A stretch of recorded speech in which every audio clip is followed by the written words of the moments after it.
in London. Oh, got a lot of background here.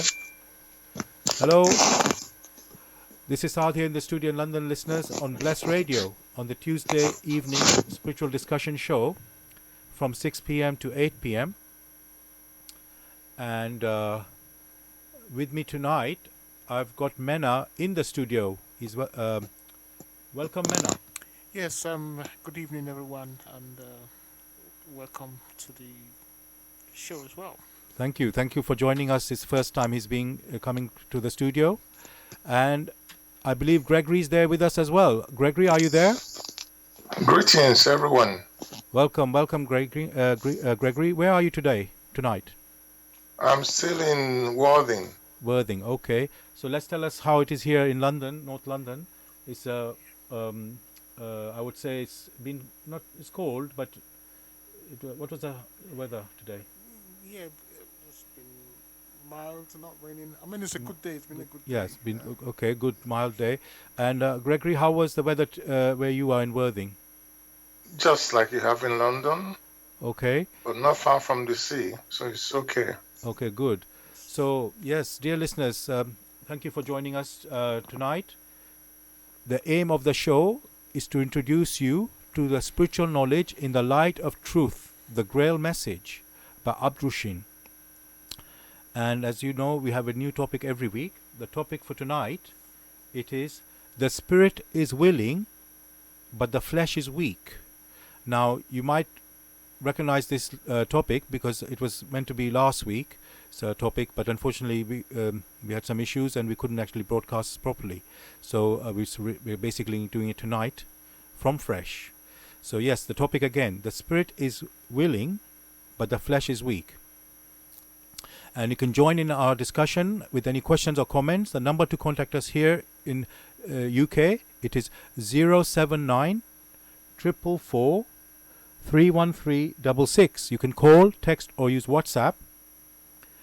And if you're outside of UK, it is 0044 79 444 31366. Again, you can call, text or use WhatsApp.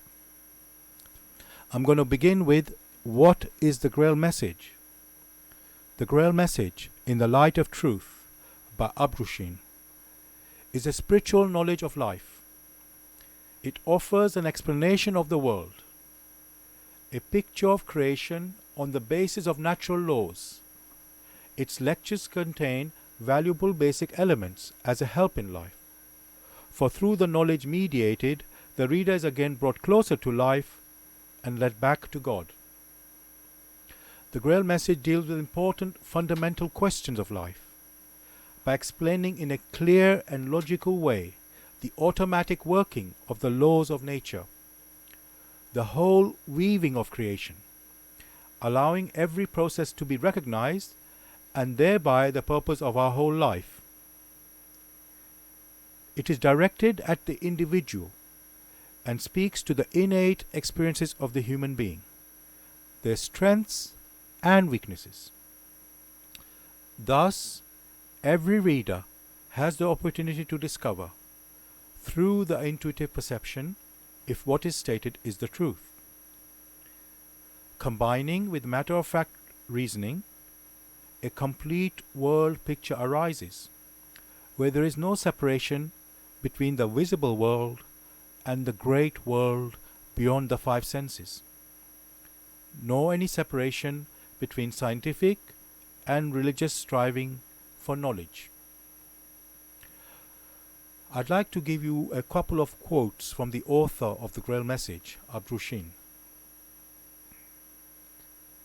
The hearer and reader of my lectures should always work within himself, keenly probing and building bridges from one lecture to the other, as well as out into the great and small world happenings. Only then will he be able to understand the Grail Message and find that it gradually shapes itself into one complete whole, without leaving any gaps. Again and again, in all the happenings, the reader will come back to the basic features. He can explain everything without having to change even one single sentence. The word of the Grail Message lives, so that it permits only those people who really carry the honest desire in their souls to find abundantly. All else is automatically rejected by it. For the arrogant and those who seek superficially, the message will remain the book with 7 seals. And I'd like to give you one more quote from the author. I wish to fill the gaps which have so far always remained unanswered in the souls of men, and which never leave any serious thinker in peace if he earnestly seeks for the truth. So, dear listeners, just to remind you, the topic we are discussing tonight is the spirit is willing, but the flesh is weak. And you can join in our discussion with any questions or comments.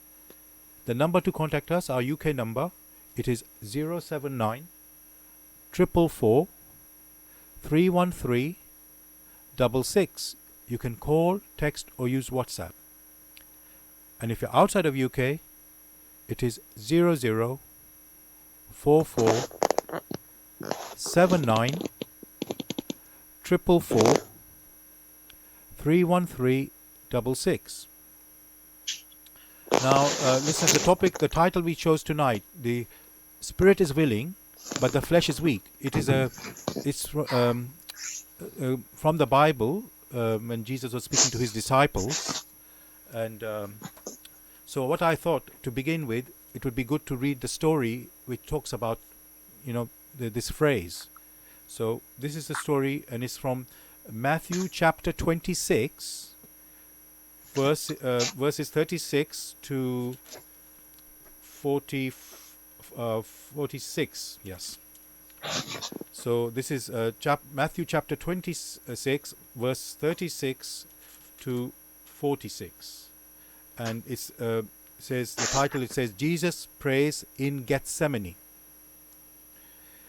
Then Jesus went with his disciples to a place called Gethsemane, and he said to them, "Sit here while I go over there and pray." He took with him Peter and the 2 sons of Zebedee.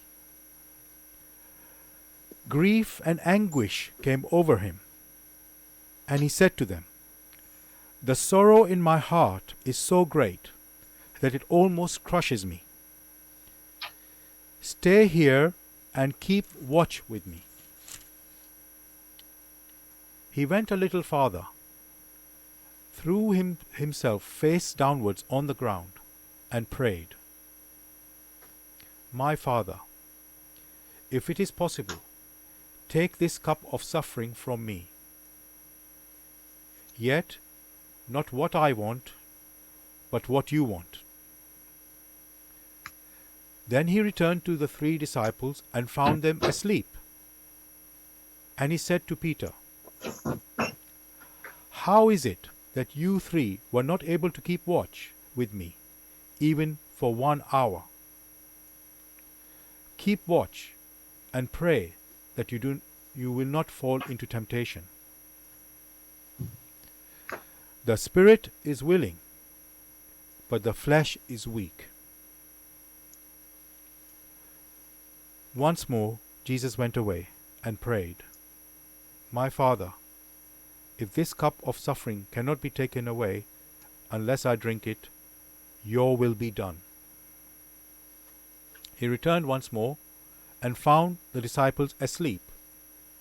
They could not keep their eyes open. Again Jesus left them and went away and prayed the 3rd time, saying the same words. Then he returned to the disciples and said, "Are you still sleeping and resting? Look, the hour has come for the Son of Man to be handed over to the power of sinful men. Get up, let us go. Look, here is the man who is betraying me." I'll just stop there.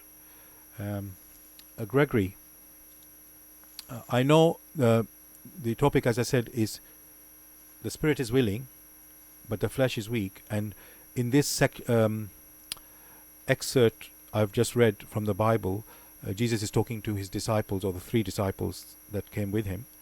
But when we read that quote that we say about Jesus, it is really for in general refer to whole of humanity, really, because you could say that those disciples are just representing us human beings the same way. Our spirit is there, and we act the same way. We also fall asleep on the job. So what was Jesus meaning when he said that the spirit is willing and but the flesh is weak, when he's in the story? First, let me thank you. I must quickly stress that because of the weather, the connection is very weak. Okay. And it breaks off. So more than half of what you read, I couldn't really follow. Okay. Because it broke off. But so, in essence, whatever needs to be presented has to be presented quickly, else the connection breaks off again because of the weather. You can see. Okay. The transmission through the medium. Right. It affects. Yeah. Right. I have an alternative option. I could. Let's go on so Okay. that we don't spend too much time on unnecessary things. Okay. Well, you mentioned this. Can you hear me? Yes, I can hear loud and clear. Everything's clear. Yeah. Everything's clear. Yeah. You mentioned that the spirit is willing and the flesh is weak. Yes. Again, I just mentioned about the weather and how it affects the transmission. Yes. So you can already pick up where things are going. Yes. When you speak up there, it's loud and clear. But in the transmission between where you are and it goes through the atmosphere, and depending on the nature of the atmosphere, which is dense, it gets here very late, and it becomes the signals are weak. So one can see very, very clearly how what has been presented, what has been spoken about, which is very clear, in transmission, as it goes through the atmosphere, as it goes through the environment, which environment is dense, it becomes weak, or the signal becomes weak, which can also be seen when there is rain and thunder and lightning.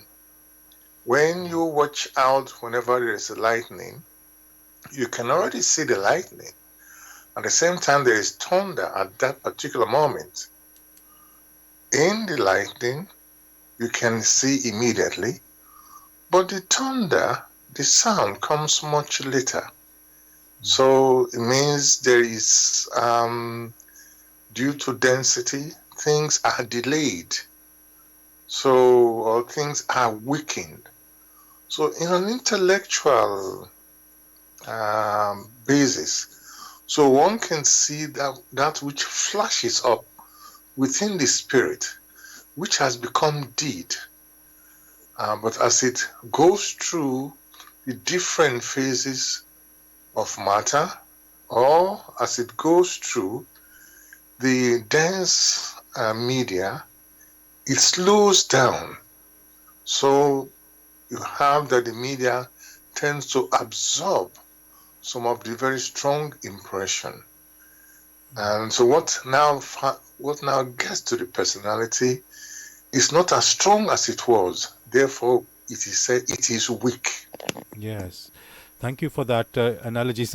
It's amazing, let's say, how life works, that you use that example, this is meant to be, you could say, spiritual. Are you there, Gregory? Can you hear me? Yes, I am. Yes, I can hear you. Let's say I was expecting completely a spiritual explanation, and not that we cannot absorb it from what you said, but you gave like a practical earthly example of how life works. You see, as you said, you see the how we are transmitting, and the signal is getting weaker. When it gets to you, it got weaker. And similarly, you show the example of the thunder and lightning. The lightning comes first. We see the lightning, and you got a thunder sound, but the sound comes later. And although you see the lightning immediately, so so it's like a different medium. The traveling of at different speeds through different medium. So yes, it all makes sense. So let's continue with that then, because as I said, Jesus said, "Spirit is willing." In trying to understand it, one had to present very practical, simple, which many can easily understand and easily grasp. Yes. So also you have that the body, the physical body which we use as an instrument, is much denser than the other bodies which the human spirit has. That means the ethereal body. By ethereal body, that is the body which the spirit uses once it has discarded the physical body, which it uses to make itself understood here on earth. And after the ethereal body, you also have the animistic body. Hello? Yes, we're hearing you. We're hearing everything. Hello? Yeah, we can hear you. Hello? Yeah, I can hear you, Gregory, but somehow it looks like... Hello? Yeah, Gregory, I can hear you. Yes. Hello? Yeah, we can hear you. Okay. Hello? Yeah. It's like you're said, back? Okay, you're back. Every word, we heard every single word you spoke, every single word. Yeah, so maybe it's just us you're not hearing. So I tell you what we'll do, if you can't hear me, when you're talking, carry on talking, and if we can't hear what you're saying, we'll let you know. But like we heard every word, everything that you said, we heard it. Yeah, to be continuous, you will now have the animistic body. The animistic body is what the spirit uses when it has discarded the physical body and the ethereal body, before finally you have the spiritual body it used in its functionality amongst those of spirit.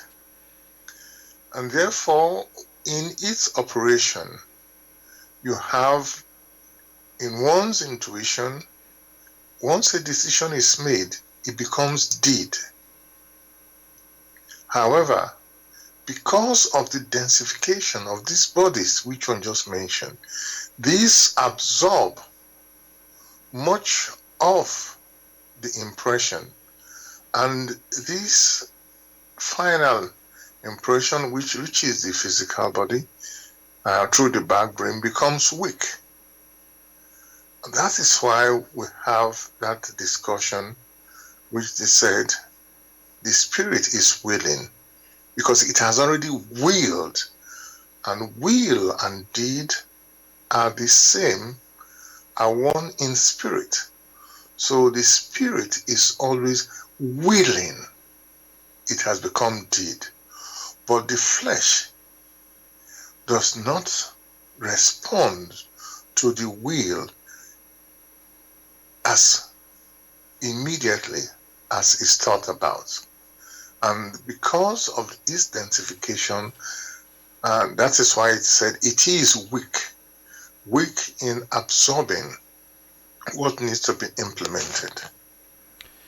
Thank you for that answer. And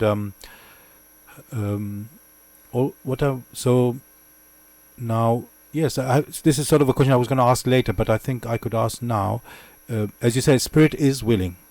And does that mean that anything or everything that the spirit wills is meant to manifest into the material, into the flesh? Whatever we spiritually wish or will, I should say, will, because it's really what we will. So if we will, whatever the spirit wills, it is meant to manifest into the flesh, on the physical, let's call it, because flesh, I mean, some things, Gregory, we do deeds, right?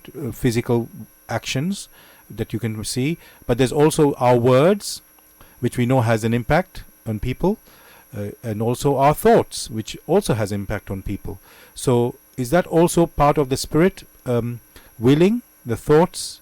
sorry, I'm making it a bigger question than I originally planned. So let me come back a little bit. What I really want to say, everything the Spirit wills, is it meant to all materialize into the flesh, if I can say it that way? Hello? Yes? Gregory, can you Go hear on. me? Yes, and go on. Yes. What I want to say is, does everything the Spirit will is meant to materialize in the flesh or materially? No. Once the Spirit has willed something, it becomes a deed in that environment where it has willed it. It becomes deed, particularly in spirit. However, when you said materializes, that means you're talking about the world of matter. You find that it doesn't happen immediately because the world of matter is denser, and therefore it takes time to become deed. Yes. Okay.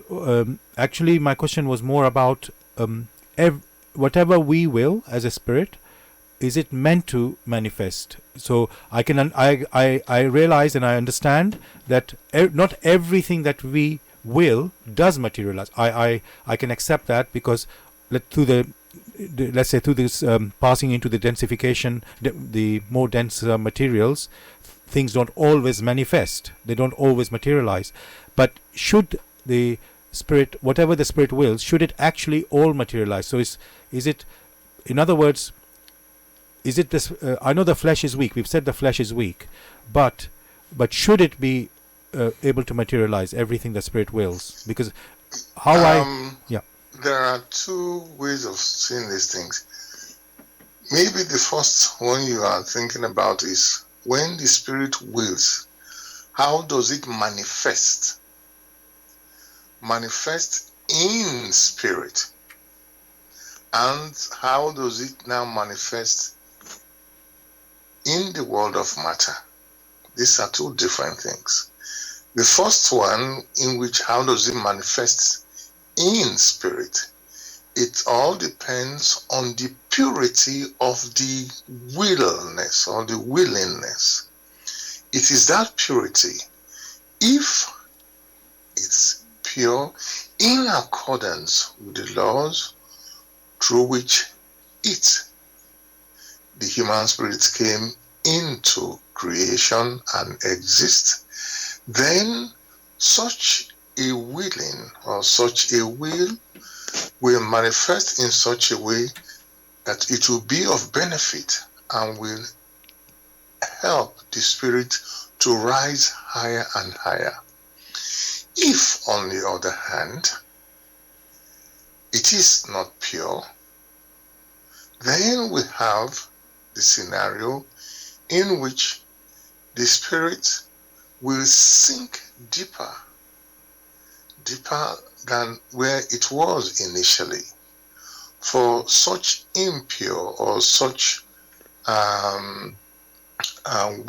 willingness to be able to manifest the way it wishes it, it has to go to a deeper or denser region where such impurity manifests or can be realized. So we now have the scenario where the spirit that wills that which is no good creates an environment where we have demons. These demons are alive, but the power has been supplied or is being supplied constantly by this willing spirit. Whereas if it wills that which is pure in accordance with the will of the Almighty, that will raise it up. Then we have benevolent spirit, which we then populate, or which we now string around it and is connected to it and will bring blessing. Whereas on the other hand, the scenario where the spirit wills that which is very dense and therefore sinks. It then realizes such maybe on earth or in a deeper region. Thank you. Thank you, Gregory. Dear listeners, you're listening to Bless Radio.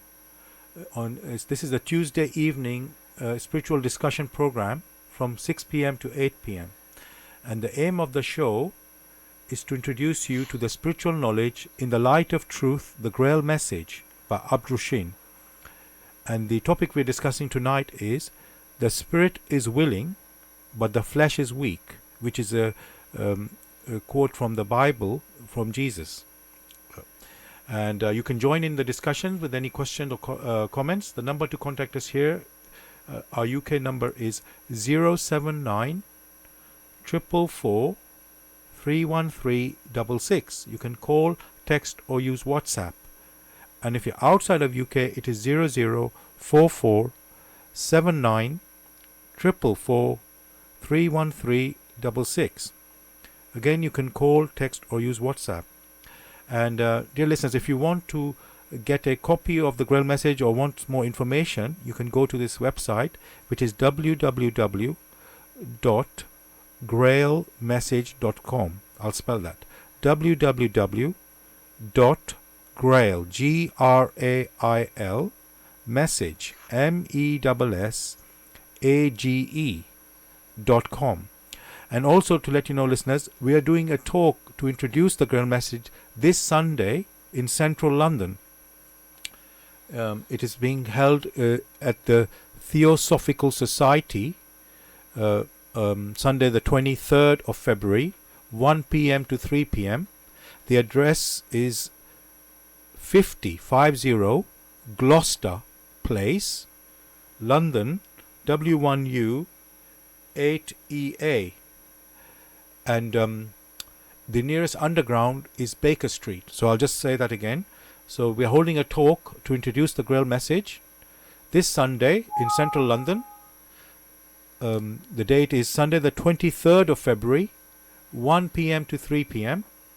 And the venue is actually in the reference library of the Theosophical Society. And the address is 50 Gloucester Place, London, W1U 8EA, and the nearest underground is Baker Street station. So we'd love you to come if you can. And of course, you can interact with us there as well with any questions, that you might want to be able to ask there. And of course, you can meet myself, Saad here, and also Gregory, who will be there. And Mena will be there as well. So you're welcome to come. Okay. Mena, I'm going to turn to you now.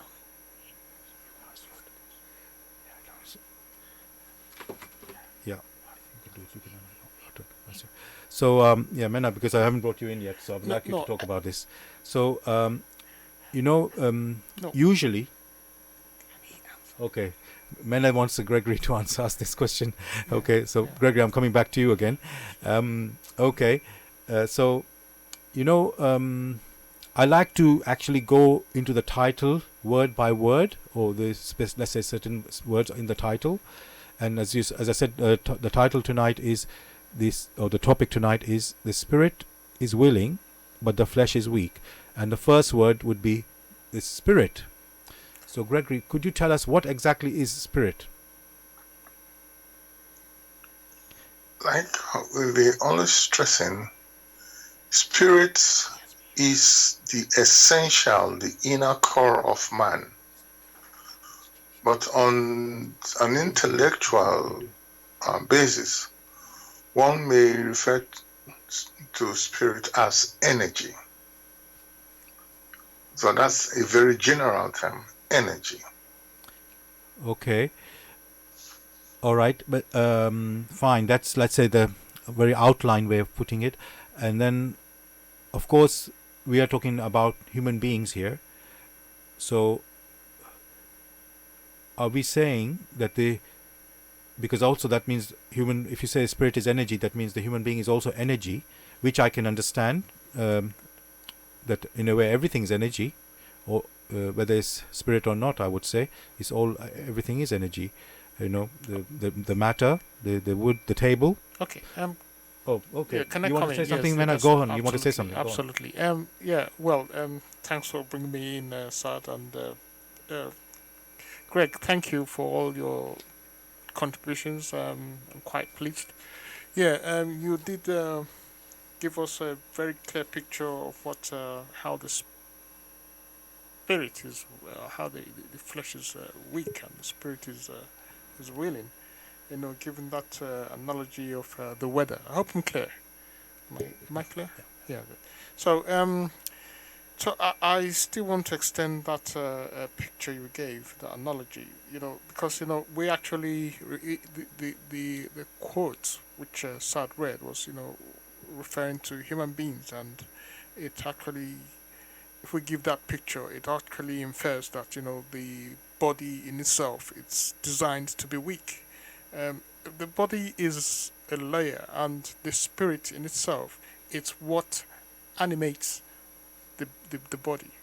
The body on itself is an instrument which is designed to be used by the spirit. It becomes weak when it becomes indolent. It is active. The body is active when the Hello? spirit is. Yeah. Gregory, okay. Go on. I'm trying to yeah. pick up what he's saying. Yes, Yeah, sure. Yeah. Yeah. So I'll repeat that again. Is that the spirit in itself? It's what animates the physical body, and the body becomes weak when the spirit in itself becomes indolent. That is my take on the weakness which you were trying to describe, of how the body becomes weak when the flesh is willing, the spirit is willing. The spirit in itself, the spirit in itself, by nature, when it wills, it creates a form. That form manifests in the physical body, in the physical form, deed, in the physical form which you have just mentioned. It could be in words or actions or in thoughts. So it's good we have this clearer picture of the spirit itself in relation to. Hello. Yes, go on. Yes. I didn't hear the last bit. That's why I said hello. Okay.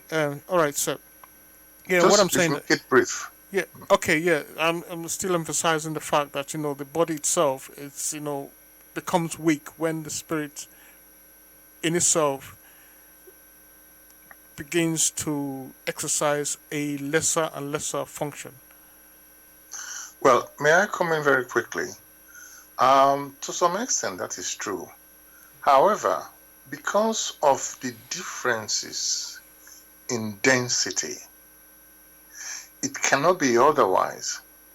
For that which is of spirit is of such a consistency that it is much, much lighter.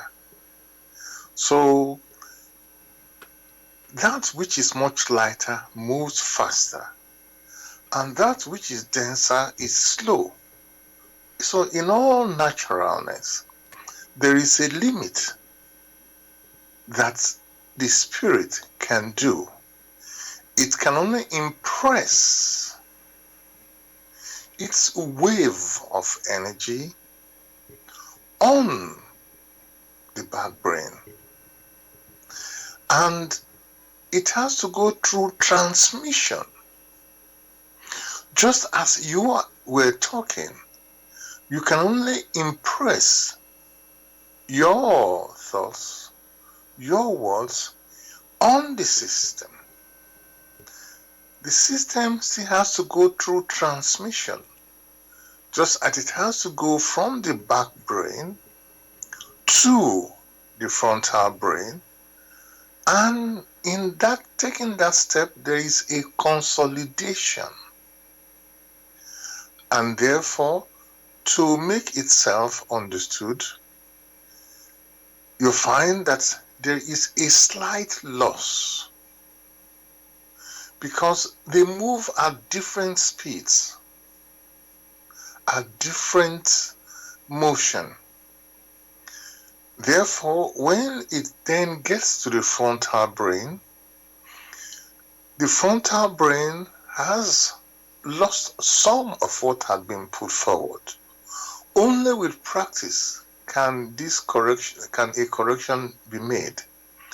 Even when it gets to one's frontal brain, it is not quite that straightforward for the body to respond immediately. Again, with practice, many will respond almost immediately. So, but the key thing one can see is as the impressions, which is power impressions, passes from the back brain to the frontal brain, you find there are some consolidations before it now energizes, because man needs to think. On very rare occasions will you find someone acting without thinking. So there are steps. It is true that the body to some extent, or man in general, has become indolent. Even if he were not as indolent as is considered, there is still a slowing down of these strong impressions, which has to manifest here on earth, because you will find that the speeds, the rapidity of impressions on the physical plane is much slower than the rapidity of impressions on the spiritual plane. And that is why it is said to a large extent, 1,000 years are as one day. In spirit, one day, the impressions which have been gathered, the wonderful impressions, will take 1,000 years here on earth. Thank you for that, Gregory. If I understand you correctly, there's a natural sort of order where you've mentioned the spirit is, whatever spirit wills, it acts, it becomes deed immediately in the spiritual world, or but when it has to manifest into the physical or material or world of matter where we are living now, because of the density of the matter, the spirit, it doesn't manifest immediately. It takes time, and as you say, if you say just to go into how you described it, let's say the spirit acts through the back brain, and then whatever enters in the back brain is now transmitted forward to the frontal brain, where, let's say, our intellectual activity happens, and then from that it turns into let's say, physical deed. And so yes, by the time it reaches there, the physical deed, and there's a transformation happening at every stage as it moves, let's say, from spirit to the material world. And and of course, there's a dense, each layer or each world it enters is denser than the one before, and so it takes time to manifest. So that is a natural order, I can say, for this process to work itself through. And so, of course, what you sense, what you will spiritually, it does take time for it to manifest into the material world. In the physical world, yes, sorry, I corrected myself. But then there's also another aspect, which is where I want to relate back to what Jesus was saying when he said the spirit is willing but the flesh is weak, because he asked the three disciples to come with him, to pray. Just to give you the story very briefly, in case you didn't hear the story, basically Jesus went to Gethsemane with three disciples, and then he said, I'm going to pray, and he left the three disciples behind and said, you stay and watch. And when let's say he went and prayed for 1 hour. When he came back, he found the 3 disciples. Hello? Yes. Oh man, can you hear me, Hello? Gregory? Okay. Look, can you hear me, Gregory, now? Hello? Yeah, we're hearing you. But he can't hear us. Gregory, can you hear me now? Hello, yeah. You're back. I got, You got that story. What you said. Yeah, so I'm sorry. Yeah, let me come up with a question. Respond. Yeah, let me come up with a quick question. Just Yeah, quickly. well, quickly, The yeah. question would be, the 3 disciples fell asleep, and he is saying, this, you couldn't stay awake for 1 hour for me, and that's is that the natural weakness that of flesh, that the flesh, because of this lesser time span, or is it something more than that? Is there something more? Because he did it 3 times. That 3 times he went and he was not happy when each time they fell asleep 3 times. Yes. Now, the scenario in which they were, with all the signals, with all the strong impressions, these disciples could not really follow. They really couldn't follow because, it's as if they were overwhelmed. And because they were overwhelmed with what was happening, their physical frontal brain was tired. That is why they fell asleep. So the brain could not process all the strong impressions which were assailing them. It's as if they were exhausted. Whereas what Jesus was referring to was that they needed to be awake in spirit and awake in body. Do not forget the impressions which were assailing Christ at that time. He himself is being so prepared. But here the disciples were, and what was going on around them was so much that they were overwhelmed with impressions, which the frontal brain could not process and needed rest. That was why they became asleep. Okay. So one has to understand the strong impressions which were going on at that time. Thank All you. right. Thank you, Gregory. Hello? Thank you, Gregory. Can you hear me? Hello? Hello. Oh, can you hear me now? Yeah, we Yes, can hear you. okay, We can yeah. hear you. It's only Yeah. so I think the issue is only on your side because we can hear every word. Yeah. So I'm Okay. going to ask Mena to say something now. Mena? Yeah. Okay. Can you hear me, All right. Gregory? Yes, I can hear Yes. you now. Okay. Yeah. My understanding of what you've just analyzed is that it is designed that the physical body cannot process all that it is meant to take. That in itself, makes or pictures the physical body as defective, which, to the best of my knowledge, is not the case. These disciples. Sorry. No, can I May finish? I? Can I finish? Can I Yeah, finish? Can I finish? let me. No, say, finish. Let me I'm finish. trying- I'll give you Just the a time. minute. What I'm saying is that can we make them short so one can respond? Because after some time I don't hear. Okay. Okay. That's Yes. what I'm saying. All right then. Okay. Yeah. But what I'm saying is that the disciples themselves fell asleep 3 times consecutively. Was it because their physical body was too dense to process what Jesus Christ requested, or do they not have that ability to process simple instructions, simple spiritual impressions, to stay awake? Hello? Go on. Yes. Answer, please. Yeah. Could you repeat it because I didn't hear the last Yeah, part? I said,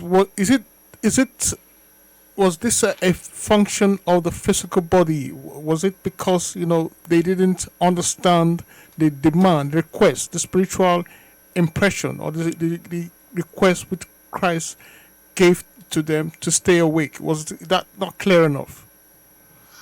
Well, the word to be awake, strictly speaking, is meant in spirit, to be awake in spirit, not not more or less the physical body.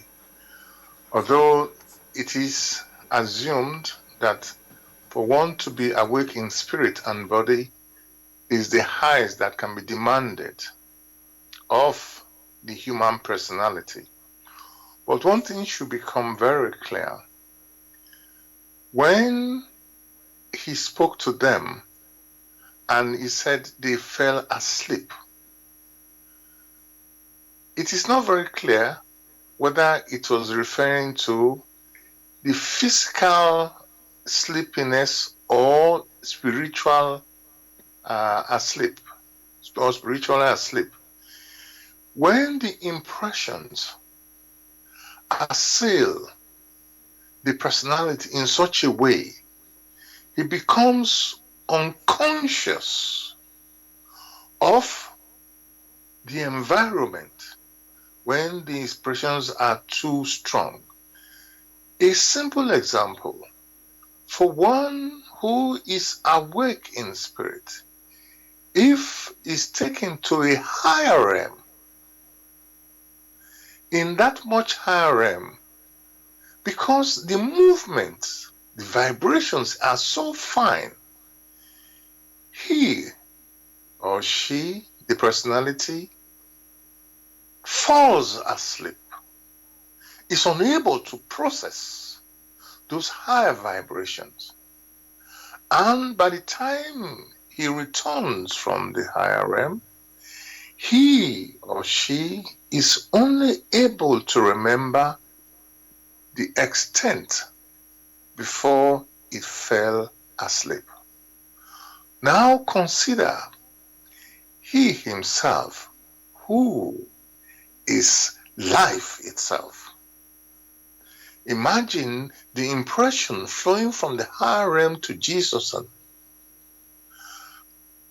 what one may say is that the disciples must have been spiritually asleep, and that impacts on their physical body. So they had to sleep. It is not that it is justifiable, but never forget that as a human spirit, as a human spirit gem, they had to journey down to the area, world of matter, where the vibrations were coarse, not as fast. That was why they have to journey where the movement is slower.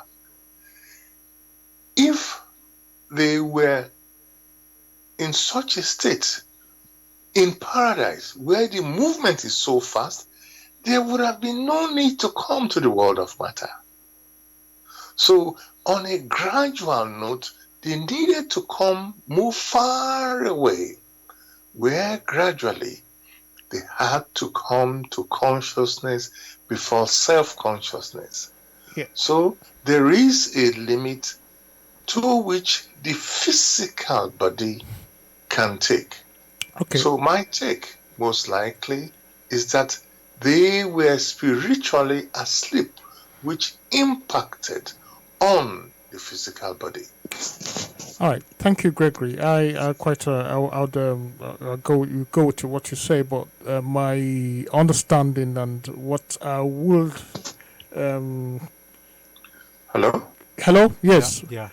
Let him. Gregory is going to say his. Yeah. What I would insist on is that Christ wouldn't have demanded. He wouldn't have made that demand on them if he felt it wasn't they weren't capable of keeping awake. He made that demand because he expected them, based on the capacity which they had as human beings, to be alert, and it was owing to the fact that they became indolent in themselves that they fell asleep.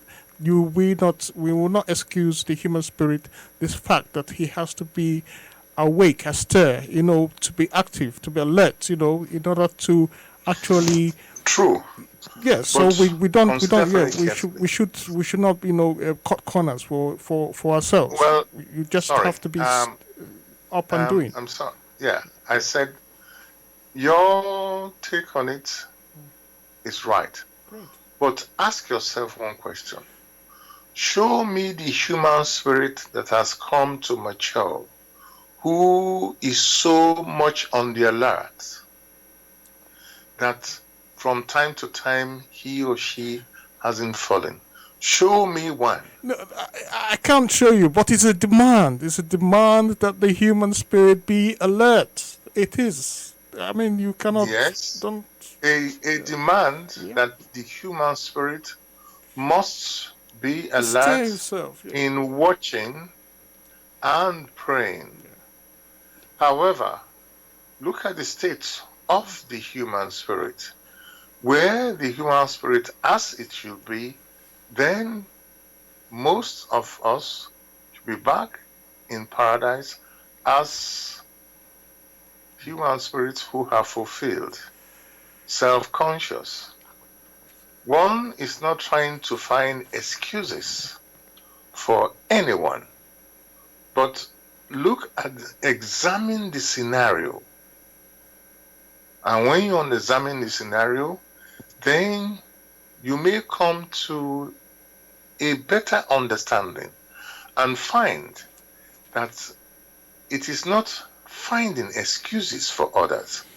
For even you yourself have a situation where there are challenges. One is only here to present the scenario and not to find excuses for any person. Thank you, Gregory, for that. Manna, you want to come back? Yes, I want to come. Can I? On a different subject now. Let's say the author of the Grail Message did in one of his lectures point to the fact that the human spirit has to be childlike. What do you refer? What can you infer from this in regards to being spiritually led?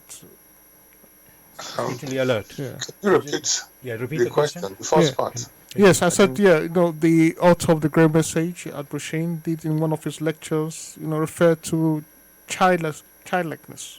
That the human... Childlikeness, yes. Go on. What can you infer from this in regards to the spirit being active or weak, or the body being weak? Childlikeness is linked to inner purity and simplicity. Only in such a way will the human spirit be able to absorb the strength and what it needs in order to fulfill its task in creation. So it was referring to purity and simplicity. Yeah, great. Hello? Yes, great. Yeah, we heard. Yeah, thank you. I think we heard that. That's very good. Yeah. Okay. Right. So what I want to say, there was another line just in the same story of the Bible story of this Jesus and the three disciples. It also says, do not fall into temptation. And I know we've done that topic actually not that far long ago. You remember? Do not fall. Just before Jesus said, the spirit is willing, but the flesh is weak. Just before he said, do not fall into temptation. And again, it was,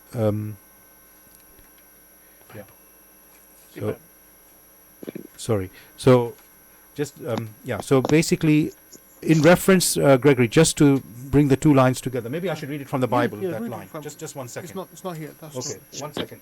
I just want to bring that so that it's in context, okay? Yeah. So this is the line when Jesus speaking to his disciples. He said, keep watch and pray that you will not fall into temptation. That's what he said. Keep watch and pray that you do not fall into temptation. The spirit is willing, but the flesh is weak. No. So, so what is that meant here, Gregory, about falling into temptation by keeping watch and pray? Well, you said watch and pray, or keep watch and pray. Watchfulness is equivalent to the alertness to be able to pick up the strong impressions that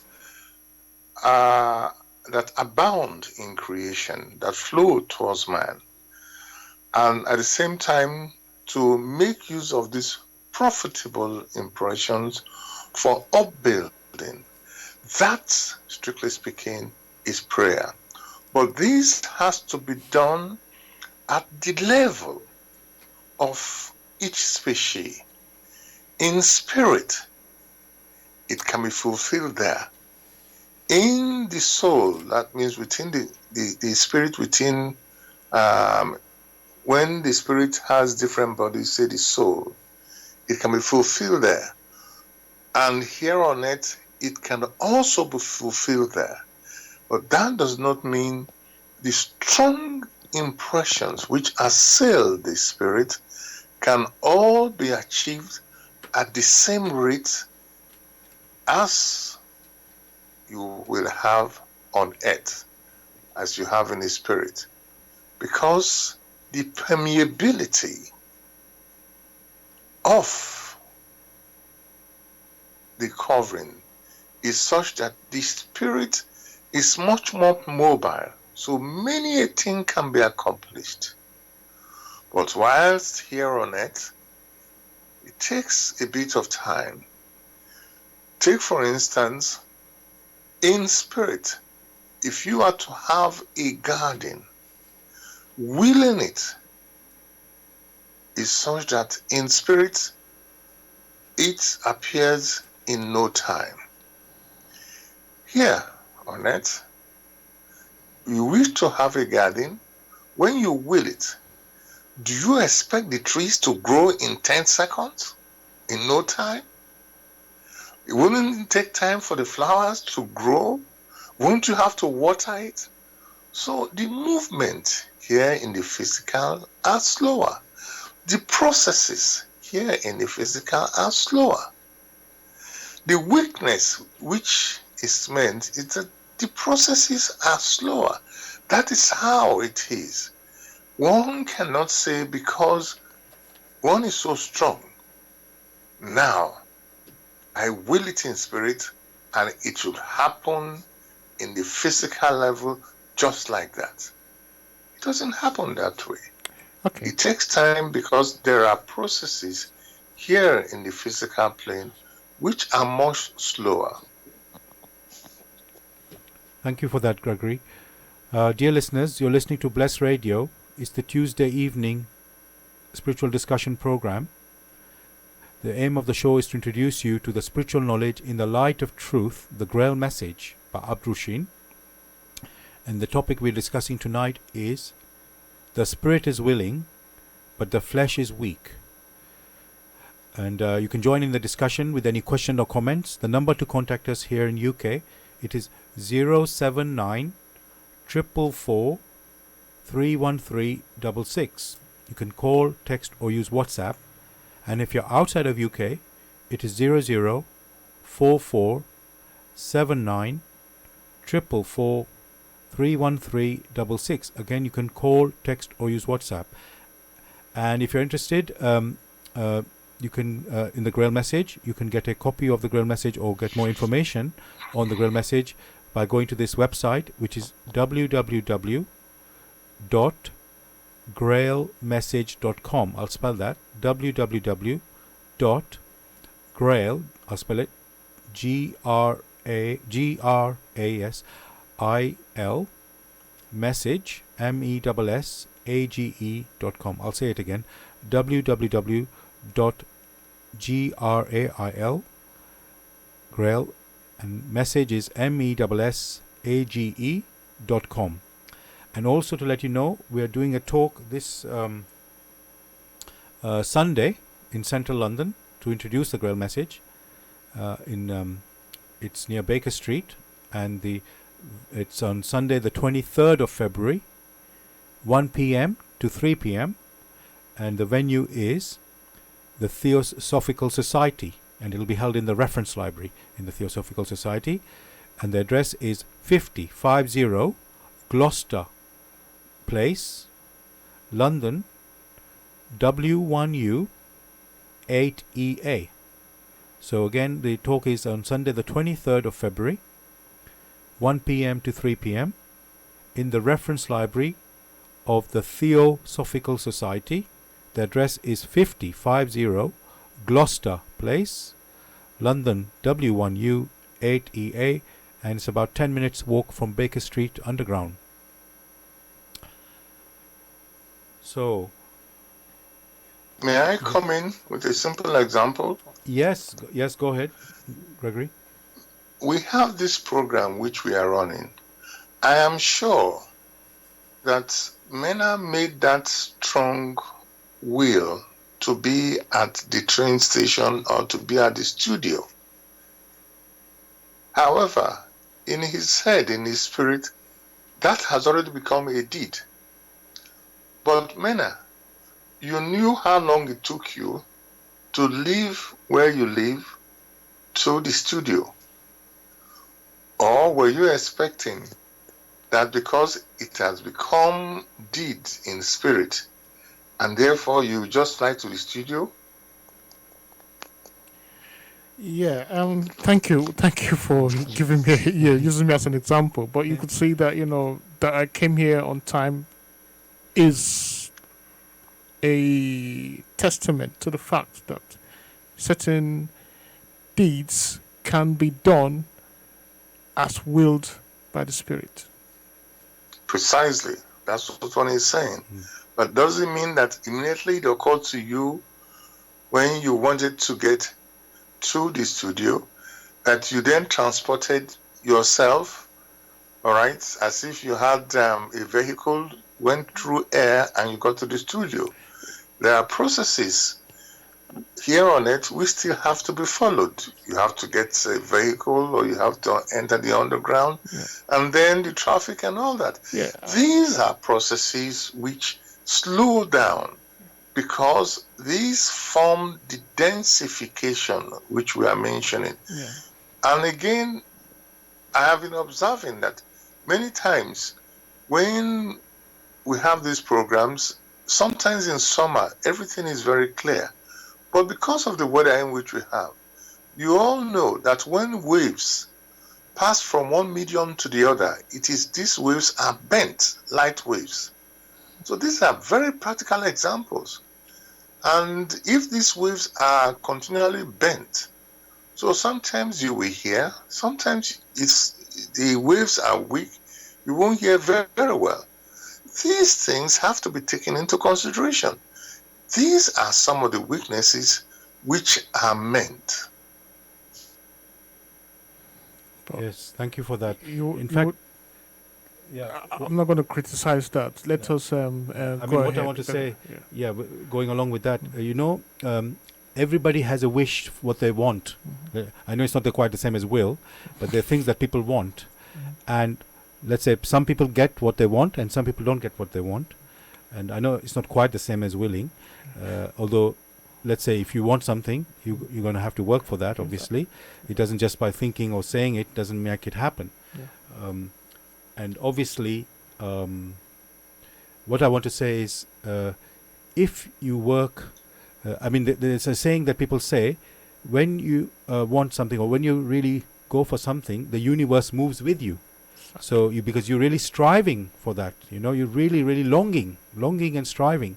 Now, and if you are, let's say, not serious, if I can put it there, in what you want to do. Now, we know Mena came to the studio today, first time. He wouldn't, there's possibility he could have got, let's say, held up somewhere or, lost somehow because he hasn't been to this way before.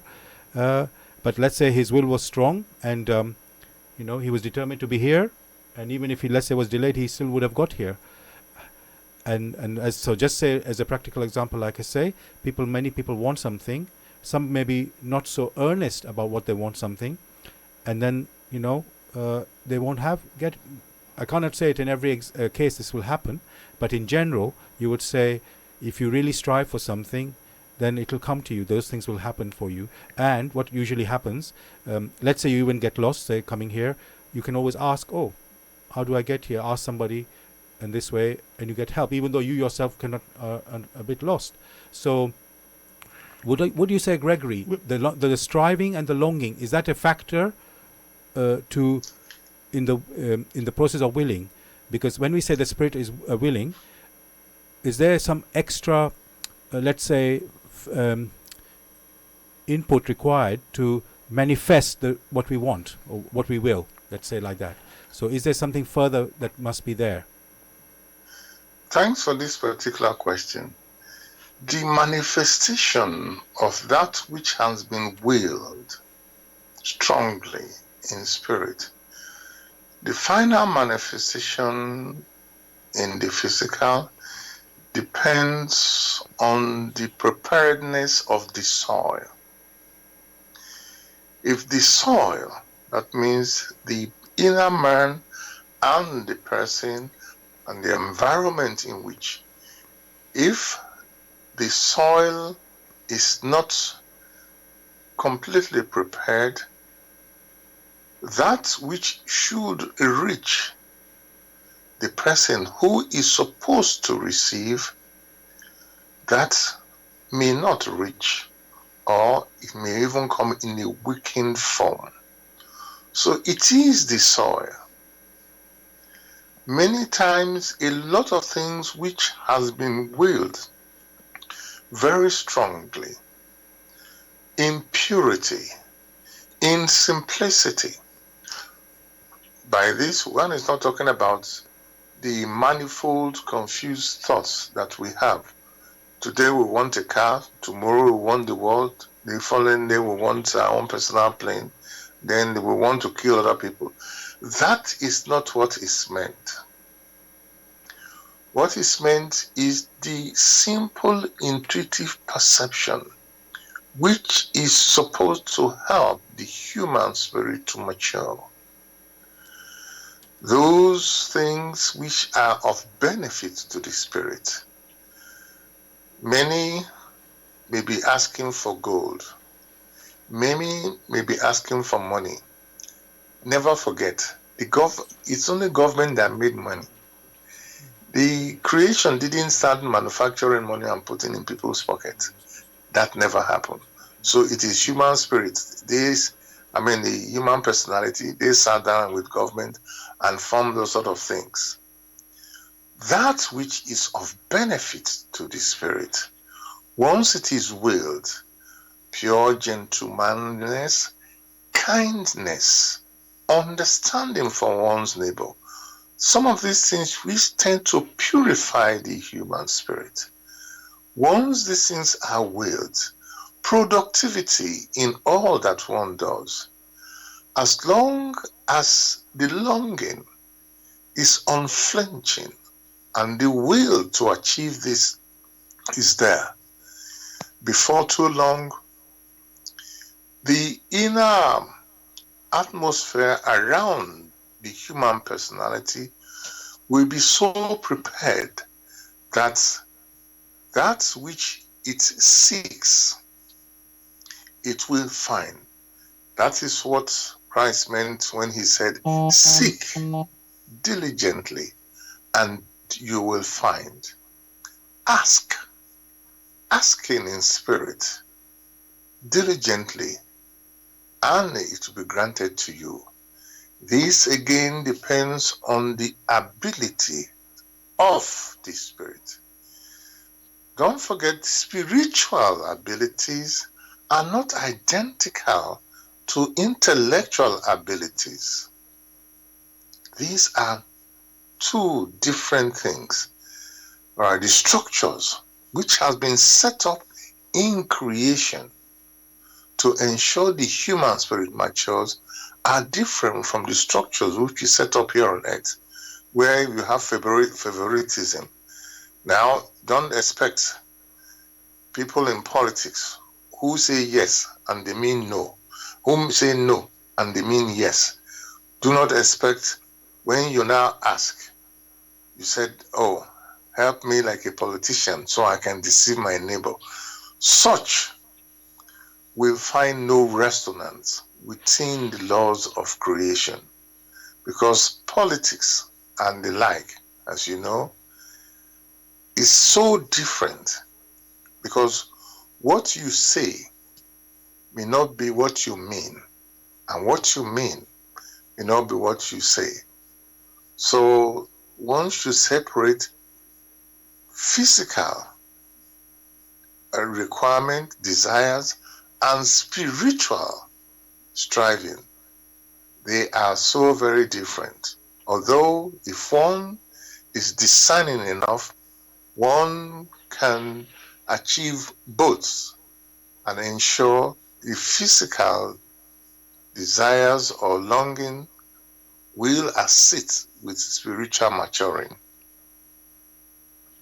Perfect. I think that is that the point is well made. The physical body is not ponderous as you initially wanted to suggest. Now, can I quickly ask this question? I'll go to another question, but this one, there's a question that someone sent across. It said, "Can the flesh then be strengthened here?" Of course, the flesh can be strengthened. What helps to strengthen the flesh are the things which we allow to go into the body. That means our diet and our exercises. All these contribute, and some of the things we drink, they contribute in such a way to strengthen the flesh and make the flesh ready to be able to receive. You do not expect some people who take cocaine to destroy their physical body, to assume that their physical body will now be strengthened to receive when that body has been destroyed. So again, it depends on the diet, what you have imbibed into your system, what you have, the drinks you have taken into your system, and even the air you breathe. Gradually the body adjusts and therefore now influence the radiations to be able to be in harmony with the radiations that stream out of the spirit. If they are in harmony, then many things will be received, in the physical manner. If they are not, if the body has been made in such a way that it has been overused or not strengthened, the blood radiation varies so badly, and you have behaviors which you least expect, even in the case of madness. Yeah. Can I add to that? The human being is in creation to actually be happy, and he has been given a instrument which is adequate to cope with the demand expected of it. I would want to add to the fact that the human spirit is found in creation as a guest, and the table of the Lord has been richly prepared for it to be assessed, and it is up to the human spirit to use its faculty to assess what is there on the table and to use it in the right way in order to mature his spiritual being, to gain self-consciousness, and to return home as... Correct. Yeah, thank you. As as a being that has achieved, these requirements? In theory, yes. In practice, you have different personalities pursue these higher aims in different ways. So one does not expect a uniform maturity on earth. There are some who decide to go their way and smoke out their lungs. There are some who decide to go their way and take so many drugs because it makes them feel high. There are some who decide to take drinks to excess. There are some who decide not to go that way, but to go hungry, and sit at the bottom of a tree or somewhere so that others will admire it, go hungry, and they are all bones. These are human ways and which you cannot deny them. For the free will to make decision is always there. It is how we make use of this free will, how we make use of the free will which has been granted. That is what brings us benefit or something which is not beneficial. However, what one finds that free will can never be denied the human spirit.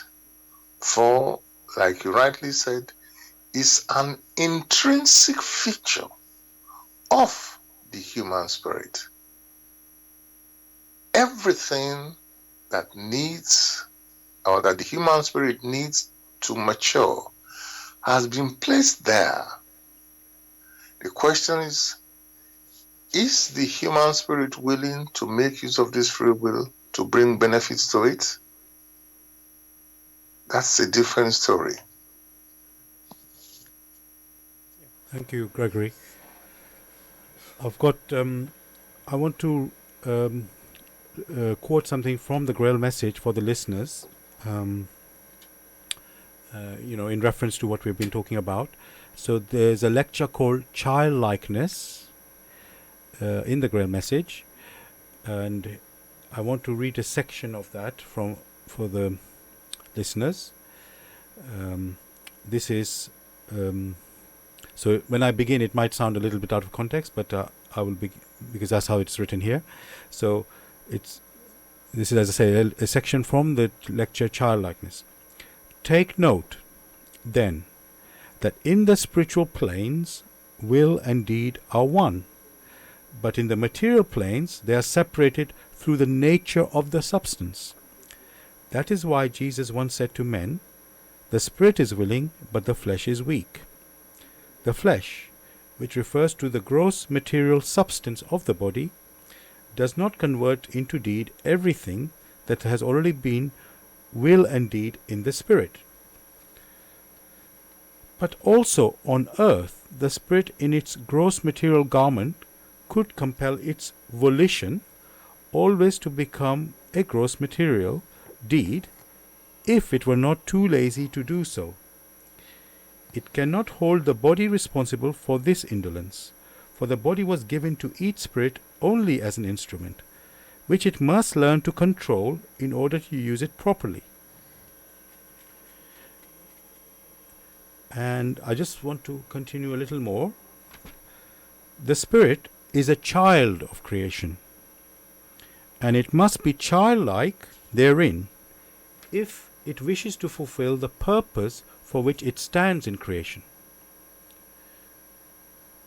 The arrogance of the intellect caused the spirit to withdraw from childlikeness, because the intellect could not understand what it really is.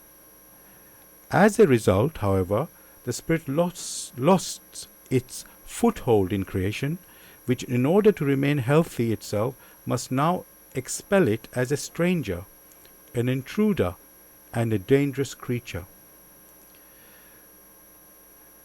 Now I'm going to stop there, and what I want to say, I don't know if Mena wants to talk about it or Gregory wants to talk about it. Yeah. What I want to say I think the first sort of step is to recognize, what we are as human beings. And Gregory, can you hear me? Yeah, I think. Yes, I can hear you now. Yeah. So what I want to say, the first step in, let's say, in anything, is to first recognize who you are, as a human being, and which we have said many times here on this show. We are a spirit. And then the next thing I would say is, what is the spirit's purpose and its ability? And then what is purpose and task? I think. So I think to give. So maybe we need to talk about that.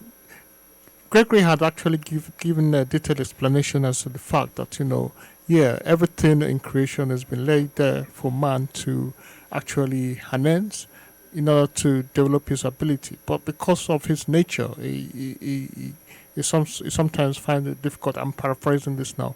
He finds it difficult to actually exert his spiritual demand on abilities, exactly. So, and that is in itself sets him back. But we do not have to excuse ourselves that this our bodies are weak. We must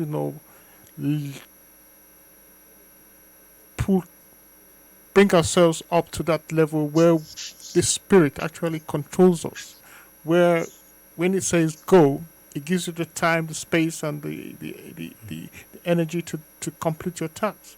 You just do it. And all you said, you did give an analogy that the world follows you when you, the universe moves with you. Yes, I said the when universe. When you do go for something you want or you will, exactly. The universe actually cooperates with you, works with you. You see, yes. So that in itself doesn't give us an excuse. It tells you that we are actually. Thank you for bringing down these points because they are very salient.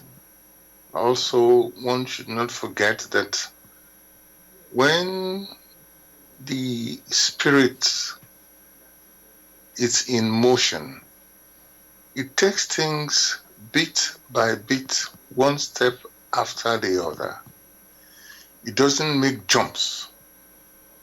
However, one must differentiate demands of the intellect and demands of the spirit. The demands of the intellect, it wants something so massive. And when what it's asking for is present, it doesn't comprehend it. All right? It's like someone is hungry. When one is hungry, you take the bits of food you need, and before you take another one. Most of the time, the intellect is not so. It will eat until it can eat no more, by which time the body becomes stuffy, it can't go further. Yeah.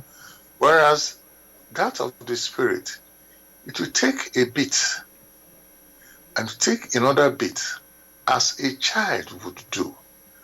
What it has taken, it will strive to understand one step after the other, not wanting to take 10 steps at the same time, yes.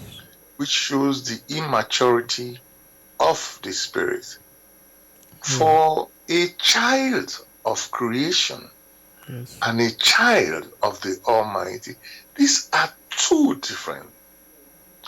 Only him or her, who has allowed itself to be led by creation, to be led by the laws through which it came into existence, and has become, or in the process of become, self-conscious. That means those innate features which have been implanted into the spirit have now come to realization and knows how to use these innate abilities. Then you are a child of he himself who had granted that these abilities to you, you've allowed them to come to fruition, then you are his child. Otherwise, you are still a child of creation. You haven't grown. When you now become a child of the Almighty, it doesn't stop there. Now you are prepared to start the real activities, consciously fulfilling the tasks which had been granted, seeing how creation functions and moving from one step to the other, maturing on a daily basis. So much so, when the human spirit, that human spirit that has matured in the right direction, is now able to go closer and closer to paradise, and even whilst in paradise, is able to become useful in accordance with the Creator's will. Then, and only then, will eternal happiness and joy become his or her own. Yeah. Only then may one say one is fully alive. Okay. Thank you, Gregory, for that. I just want to remind listeners, you're listening to the Spiritual Discussion Program on Tuesday evening, 6 p.m. to 8 p.m. And the aim of the show is to introduce you to the spiritual knowledge in the light of truth, the Grail Message by Abdrushin. And the topic we're discussing tonight is the spirit is willing, but the flesh is weak.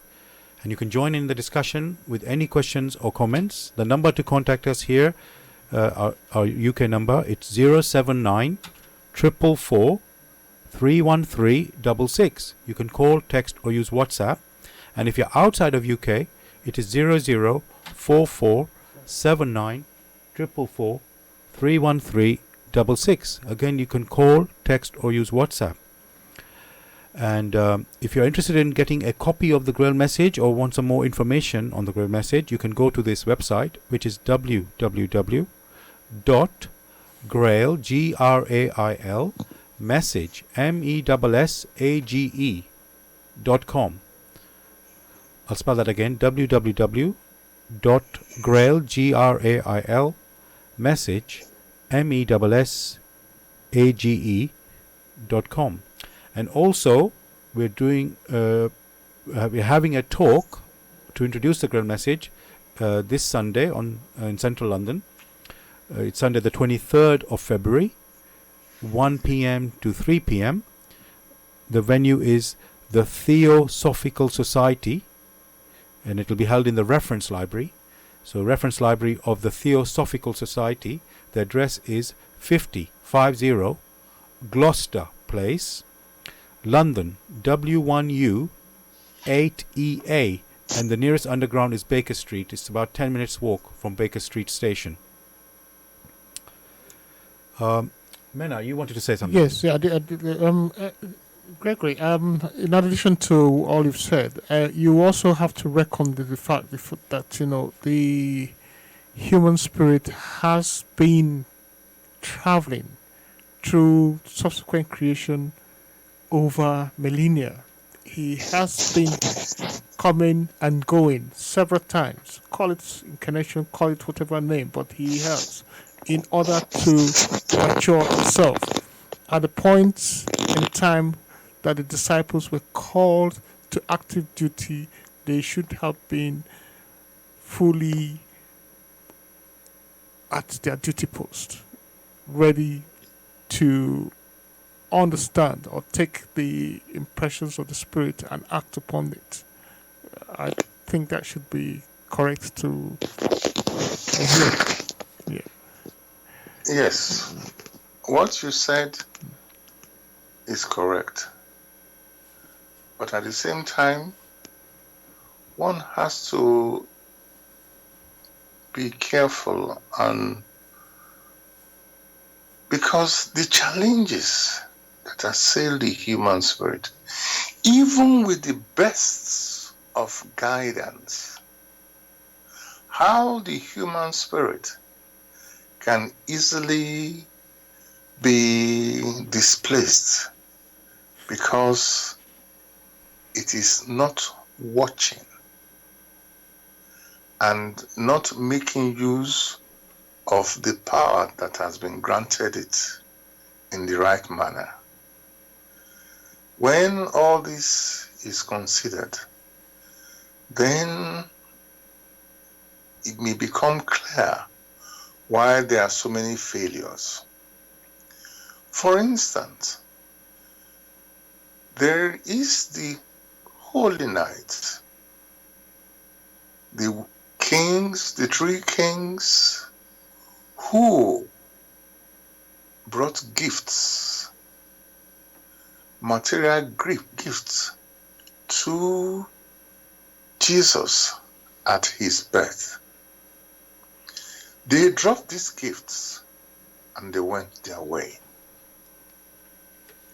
For all the while they were granted the opportunity to be able to follow the star and trace this child.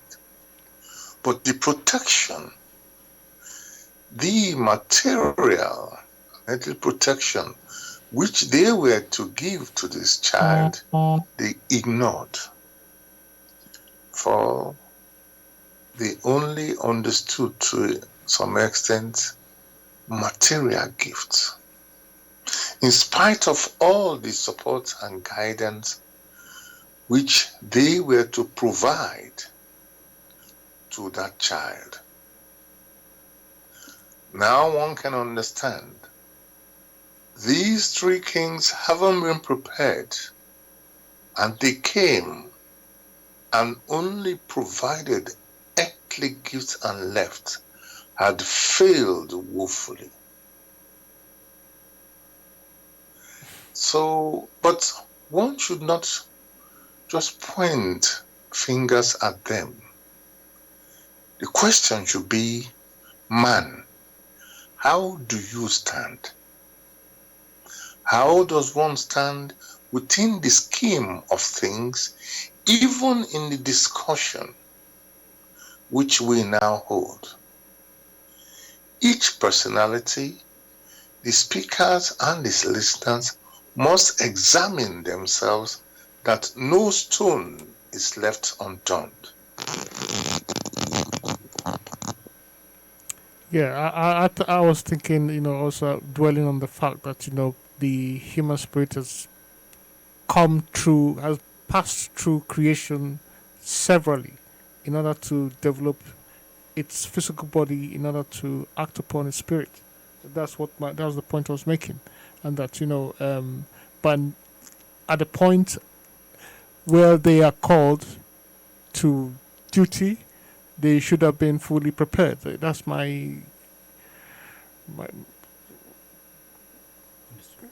that's what I want to insist on. That they wouldn't have been. Jesus Christ, perhaps using the case of Jesus Christ and his disciples, they were called. They were actually called to perform a task or to help in that fulfilling that part which Christ was asking of them, and they should have been physically alert to carry that out. And it's also true to actually look at ourselves as beings who have been prepared over time, who have journeyed through creation not only once, not twice, but severally, till this point in time, at the period where we have the final judgment. We should be prepared, fully have purified ourselves to be actually looking forward to the next realm of duties, or let's say to be conscious or self-conscious to actually enter paradise or to succeed as human spirits, or to be given the next task as human spirits. So, if I were to follow on from Mena, so Men has mentioned that we're given a number of opportunities to develop, you can say, and grow, and so Gregory, is it going to be like forever we'll be given the opportunities to keep going and developing, or is there some like final ultimate goal we must achieve, or maybe we won't achieve this ultimate goal, because do we have a specific role to achieve, Gregory? I mean, apart from being on the earth and, let's say, living on this earth, is there something bigger than that we are meant to achieve? So please, if you can respond to that. Well, it must be understood that the opportunities and period granted to man to mature is such that other beings, other elemental beings, other substantiate beings that work unconditionally under the will of the Almighty also make preparations which were made not only in the spiritual but also in the animistic and also in the world of matter. The world of matter is a temporary place which can be made available for the human spirit to mature. The world of matter is not eternal. It comes, it is built up, and after some time it goes back to the original form. That means it disintegrates. The period in which the world of matter is formed and the human spirit needs to come in order to mature, and also because the world of matter is transient, it needs to fall back to its primeval state. That period of coming into being and dissolution, that is the period granted man to walk and mature in the world of matter. If it has matured in accordance with the will of the Almighty and has come to self-consciousness, then it is able to make use of that self-consciousness to go back to paradise as a self-conscious human spirit.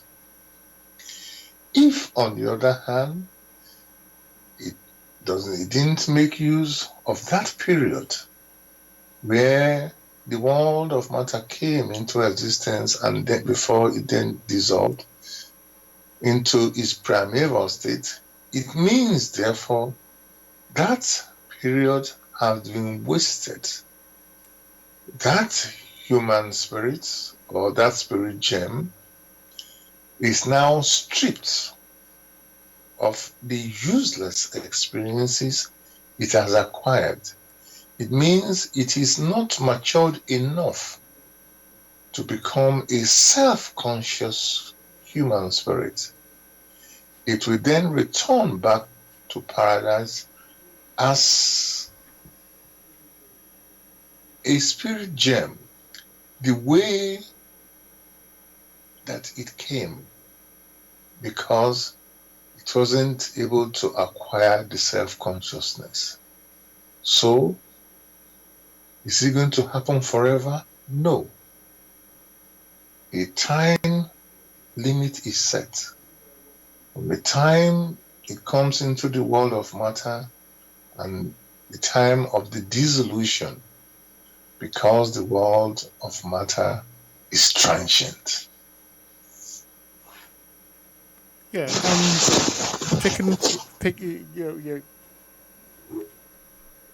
in addition to that, taking from what you've just explained, it looks as if man would be here perpetually until the world of matter goes into disintegration. But I still think it is going to be much more before that time, because in, let's say, if we take a time scale from 1 to 12, in which creation came into existence, into world where the earth was fully prepared by the elementals for man to incarnate, will also take a reverse order for man to be expelled from creation. So it's going to be a point in time. It's not, man will not be here. It will not be here when the world will go into disintegration, because many things would have been, the earth itself will not be sustainable for the human spirits any longer. So it's not, we shouldn't rest on our hours to say that we have to wait until we find the stars dying out, or the sun failing to shine before we make before we board for the exit. We have been in creation times and times again. We, at this point in time, should have been fully mature to go back to paradise as fully self-conscious. Correct.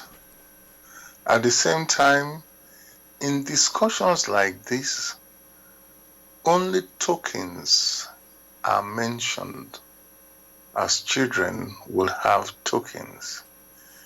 It is hoped that many a listener will now pluck up the courage, in accordance with the view and the aim of these discussions, to examine the work in the light of truth, the Grail Message.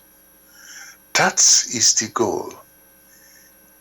It's helpful that many things are clarified, but that is not sufficient. Only when the personality plucks up the courage to examine for himself or herself will it, as a human spirit, benefit. For many things which we have rounded up in simple discussions will be revealed further and further and further.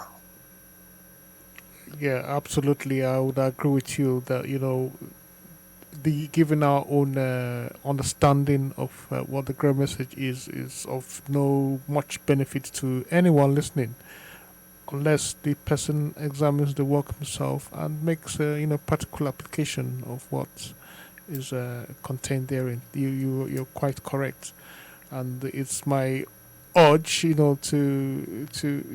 Hello? Yes, sorry. Are you listening? Yeah. Are you hearing me? Hello? Yes, okay, yeah. And it's also my wish or my urge to listeners to make use of the opportunity that's been given to them, listening or hearing us, to grab the work and examine it and make it theirs. Thank you for that, Gregory and Mena. So I won't come in here to just say,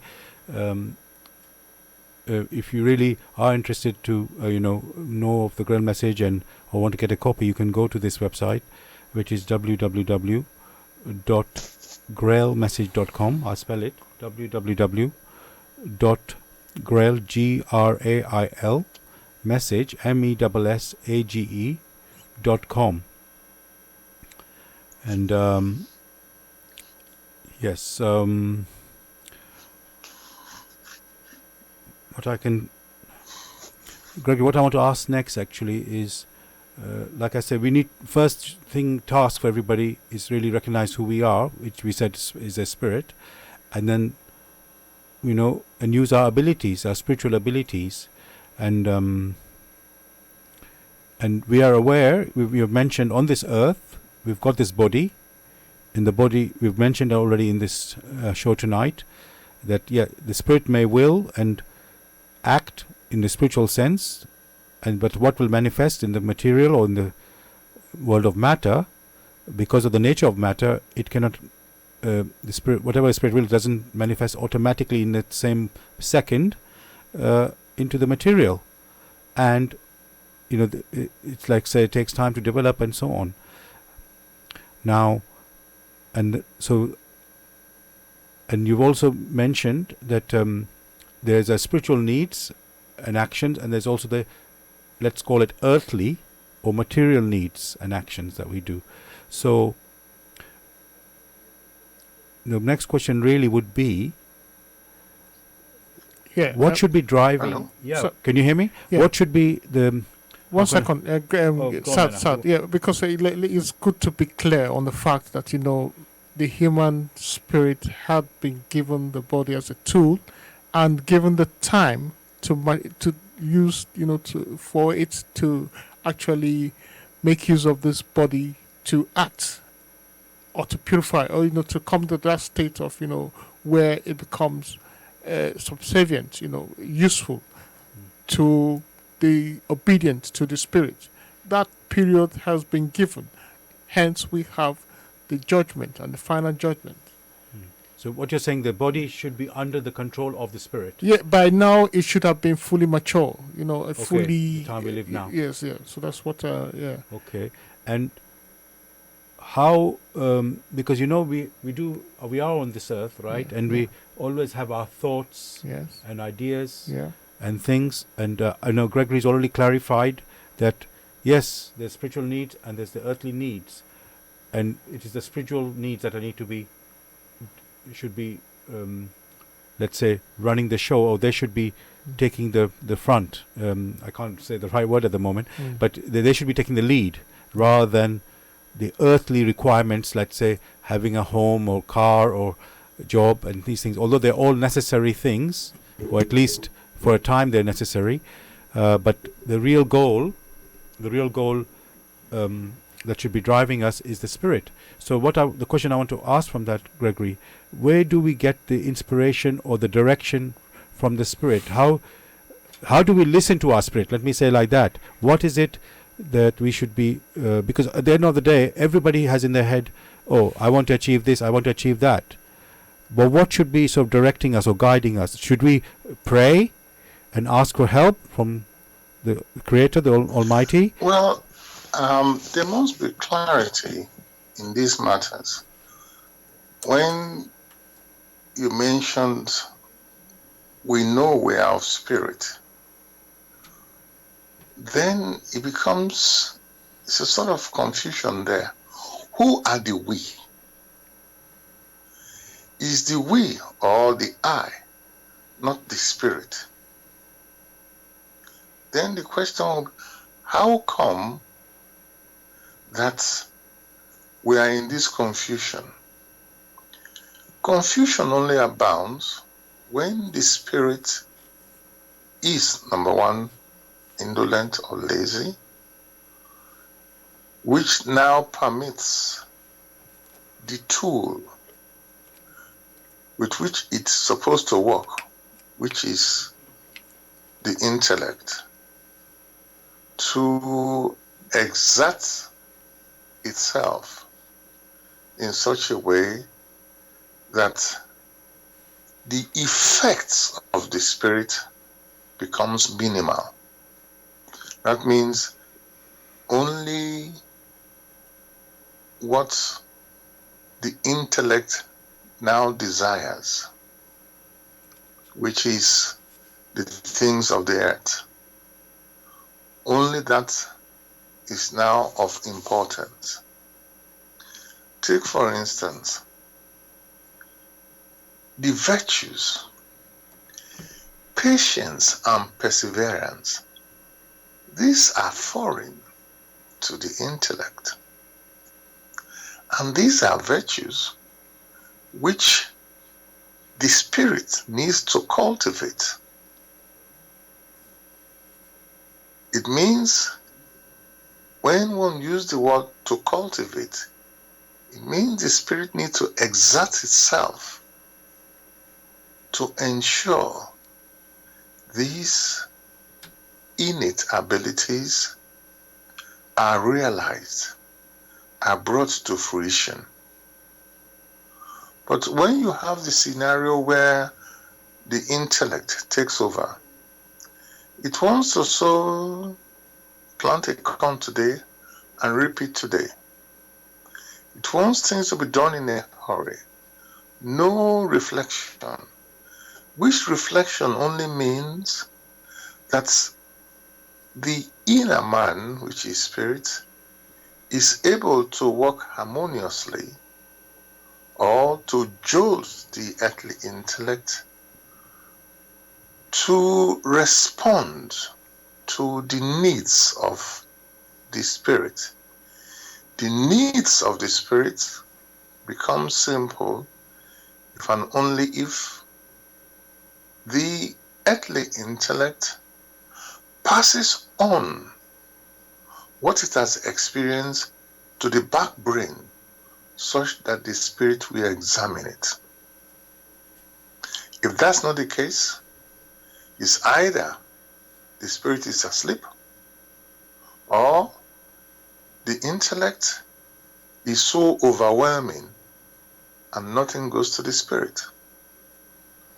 So the first task for the personality is to remain calm and separate that which is temporal. That is, those things that are important here on earth from those things which are important to the spirit for its maturity.